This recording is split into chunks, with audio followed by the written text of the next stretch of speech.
Hi everybody, my name is Jordan. I'm here at Camp Gray with OMSI Outdoors, and today I'm going to teach you how to build a fire. First, we're going to talk about safety and supplies. First on our list is location. When we're choosing a location, we want to make sure we have a good location that's flat, easy to build a fire on. Next, we're going to choose a barrier. So when we're building our fires, we use rocks to build a barrier of safety around the fire. You definitely want to have some water to put out your fire. We'll put some water in a bucket to put out our fires, and then a poker, something to kind of move the fire around to help it grow and to keep it safe.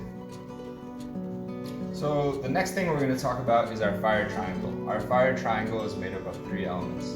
We have oxygen, heat, and fuel. These are the 3 things you need to make a fire. And lastly, we have our types of structures. So we have our lean-to, log cabin, and teepee. So the first fire we're going to be talking about today is our lean-to. As you can see, like in all fires, our lean-to has its tinder, kindling, and its larger fuel log. So we start with the larger fuel log, we place our tinder alongside, and lay our kindling over. This is a good barrier from the wind. If you know the direction of the wind, you can place it as such. And if you notice, we put some cardboard underneath our fire to help with that tinder. Next, we have our log cabin structure. Our log cabin structure is built like a log cabin. So you would place your kindling across, crisscross, lay your tinder in, and you're ready to go. The good thing about the log cabin structure is it protects from winds on all sides, as well as if it is a little windy, it will help that fire to move through and burn faster. Lastly, we have our teepee fire. Our teepee fire can be difficult to build. As you see here, we've done an okay job. We have a cardboard base to help us with structure. Sometimes you need to dig into the sand to get that structure made up well. And then we have our tinder inside of there. And as this fire burns, it burns into one central direction usually, and it burns a lot faster than these other structures. So this can be good to help you get your fire started, and maybe once it's started, you can build your log cabin around it. So here in my hands, I've got some of the stuff we're going to be using today to build our fire. Got some wood, some kindling, a shovel, a bucket, some newspaper. First thing you want to do when getting ready to build your fire is to choose a good spot. Here at Camp Gray, we have our nice fire pit. So we'll be building that fire in there today. But as you look around your spot, you want to make sure there aren't any objects that are going to be blocking your walking path or cause a danger.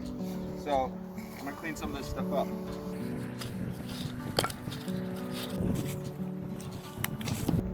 A good fire pit will always have a ring around it. Here at Camp Gray, we have a beautiful setup with our iron cast fire pit, as well as a huge ring of rocks, giving a nice safety barrier for our fire. The next part of this safety is your water.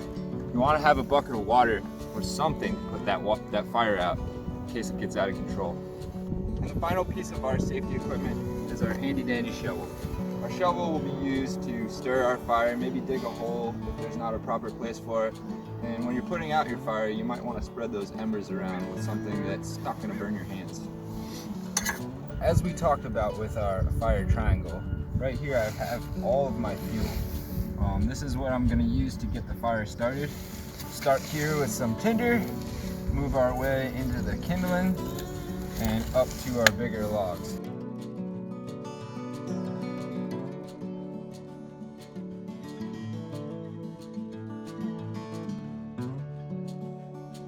Wow, that's hot. We want to spread our embers out, get everything kind of knocked out. This is the part where you want to be precise. You don't want to go dumping your whole bucket in one spot.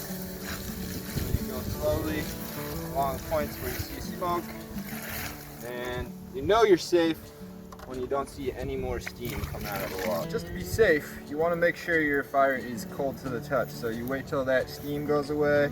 You don't hear any more crackling or popping, but you want to make sure it's definitely cold to the touch.